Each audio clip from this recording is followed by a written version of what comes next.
근데 만약 2단계를 거치지 않고 다짜고짜 이런 모습을 보여주면 정말 생각지도 않게 이런 모습 한 방으로 지치고 질려서 나가 떨어지는 경우도 많아요. 한번 싸우기 시작하면 저도 모르게 너무 감성적으로 변하고 다소 신경질적인 모습을 많이 보여줘서 남자친구도 이제 그런 모습에 점점 지쳐가는 게 느껴져요. 석구리님 말씀대로 너무 좋아하는 마음이 크니까 서운한 점이 많은 것 같습니다.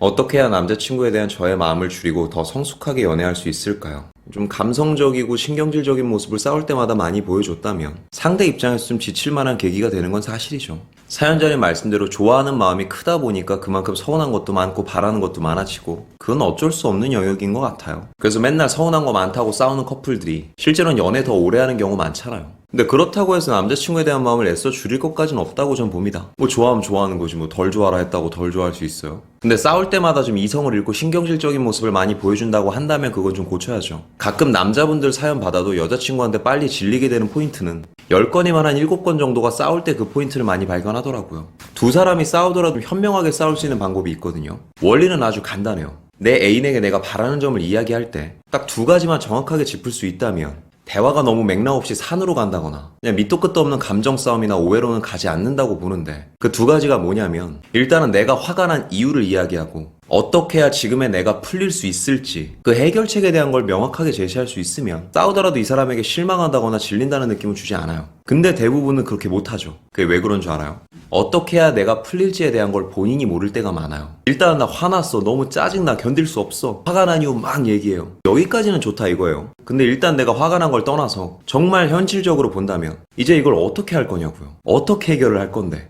저 사람이 뭘 해줘야 내가 풀릴 수 있겠는데 이것에 대한 명확한 걸 생각하지 않은 상태로 일단 감정만 질러대는 경우가 많죠. 남자는 여자랑 다릅니다. 아무리 눈치 빠르고 연애 경험이 많은 남자라도 어떤 부분에선 여자만큼 섬세해질 수 없거든요. 그래서 이런 것들은 내가 어느 정도 이해해야 돼요. 안에 있는 걸 끄집어내기 전에 한 번만 본인한테 물어봤으면 좋겠어요. 내가 화가 난 이유가 있다면 지금 당장 저 사람이 뭘 해줘야 내가 풀릴 수 있을지. 남자들이 여자보다는 확실히 공감대가 좀 낮잖아요. 일단 사건이 벌어지면 위로와 공감보다는 해결을 먼저 생각하는 성향이 있다 보니 여자 쪽에서 계속 구체적인 해결책과 방안을 제시하지 않으면서 감정적으로만 몰아붙이면 그럼 이때부터 할 말이 두 개밖에 없는 거예요. 여자들이 제일 싫어하는 말 그냥 밑도 끝도 없이 미안해 아니면 또 왜 그러는데. 근데 내가 정말 구체적인 해결책을 제시해 줄 수 있다면 이때부터는 이건 위로와 공감의 영역이 아니죠. 문제를 해결하기 위한 미션이 되는 거예요. 그럼 그때가 되면 남자들이 그 미션을 이행하기 위해서 그제서야 행동을 좀 고칠 때가 있거든요.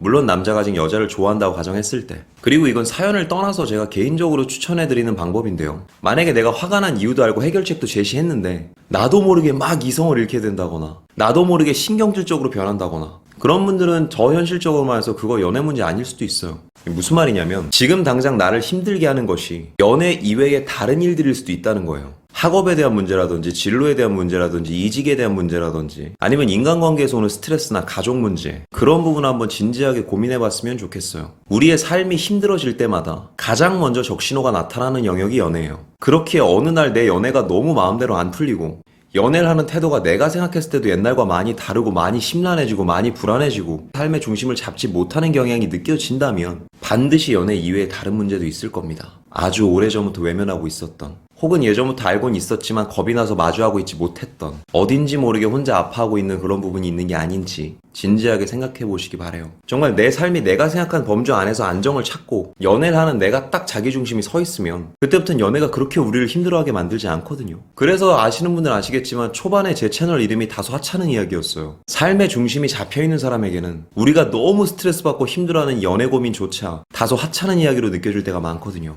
그래서 우리가 연애 프로그램 같은 거 볼 때도 답답해하는 이유가 그런 거잖아요. 우린 일단 TV 속의 저 상황이 아니니까 상대적으로 지금 저 문제를 겪고 있는 TV 속의 쟤네들보단 내가 더 안정적이게 되는 거거든요. 그럼 제일 많이 하는 말이 뭐예요? 아, 왜 저런 걸로 고민해? 아, 도대체 왜 저러는 거야? 너무 답답하네. 그러니 일단은 남자친구를 덜 좋아하는 방법을 찾기 전에 그리고 사람 마음이 어떻게 사람 뜻대로 되겠어요. 내가 정말 바라는 해결책이 뭔지 생각해 보시고 나아가서 지금 나를 이렇게 슬프고 불안하고 외롭게 만드는 이 심리적인 요인이 과연 전부 이 사람 때문에 나오는 건지 내가 인지하고 있지 못했던 내 주변 환경 무언가가 나를 힘들게 해서 연애가 더블로 힘들어지고 있는 게 아닌지 반드시 체크해 보시기 바랍니다. 그리고 힘들수록 너무 위로받으려고 하지 마세요. 그럴수록 더 위험해지더라고요. 약해지고 본인이 본인을 불쌍하다고 생각하지도 마셨으면 좋겠어요. 그런 자기 연민이야말로 충분히 자기 힘으로 일어날 수 있는 강한 사람조차 나약해지게 만드는 원동력이거든요.